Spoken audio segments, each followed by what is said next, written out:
Le terminal Abelag de l'aéroport de Bruxelles, rebaptisé ExecuJet, a été le point d'entrée sur l'Europe du président Patrice Talon dans le cadre de cette visite officielle. À l'invitation de Charles Michel, Premier ministre du Royaume de Belgique, et de quelques figures de proue de la Commission de l'Union européenne, le chef de l'État s'est rendu à Bruxelles au petit matin de ce jeudi. Avec le Premier ministre belge, le président de la République a passé en revue des domaines clés de la coopération entre les deux pays.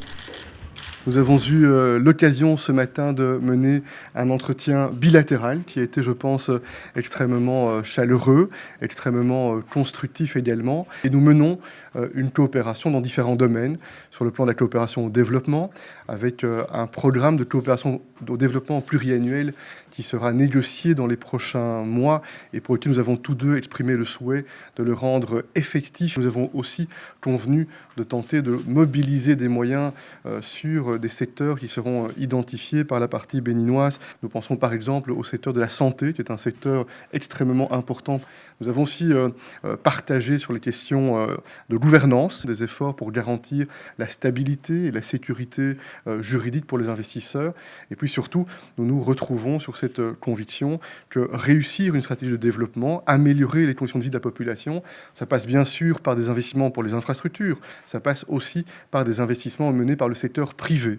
Et dans ce cadre-là, le Royaume de Belgique dispose d'un certain nombre d'instruments, le Ducroire, par exemple, les opérations Finexpo, par exemple, dans le cadre desquelles nous avons envisagé la manière, sur base de projets qui devront être développés, qui devront être peaufinés, de quelle manière nous pouvons utiliser de manière intelligente, efficace, ces dispositifs afin que l'on puisse consolider, conforter des efforts de coopération. J'ai eu l'occasion de me rendre il y a quelques années au Bénin. C'est un pays que j'apprécie beaucoup et je me réjouis surtout du travail qu'on va tenter de mener ensemble dans l'intérêt mutuel. Nous sommes prêts vraiment à nous retrousser les manches pour soutenir les programmes de réforme, les programmes de soutien aux investissements structurels que vous souhaitez mettre en œuvre. Vous avez tout dit.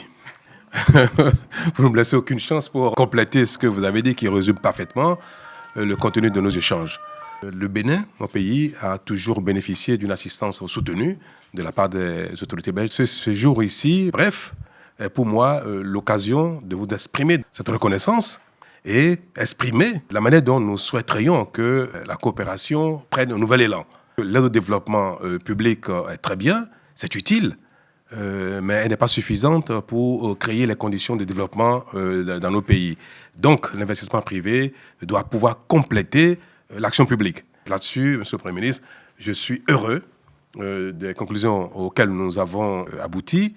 C'est pour moi un véritable honneur et un plaisir d'avoir en si peu de temps constaté combien la Belgique, comme les autorités belges, apportent de l'importance au Bénin, mon pays. Et de remarquer que vous connaissez parfaitement le Bénin. J'ai été impressionné par la connaissance que vous avez du pays, de la vie politique du pays, la vie sociale du pays et de tous les acteurs béninois. Je vous avoue que pour moi, c'est un bon signe. Merci. Merci à vous. Merci infiniment. Avant son entretien avec Charles Michel, le chef de l'État a été reçu au siège du Conseil de l'Union européenne par le président de l'institution. Le Polonais Donald Tusk a eu des échanges fructueux avec la délégation béninoise lors de la séance de travail qui a sanctionné cette rencontre. Pour la suite de cette visite officielle menée au pas de charge, le président Patrice Talon et sa délégation sont attendus au siège de la Fédération Wallonie-Bruxelles avec à la clé un focus sur la promotion culturelle et touristique du Bénin et la signature d'un mémorandum d'entente.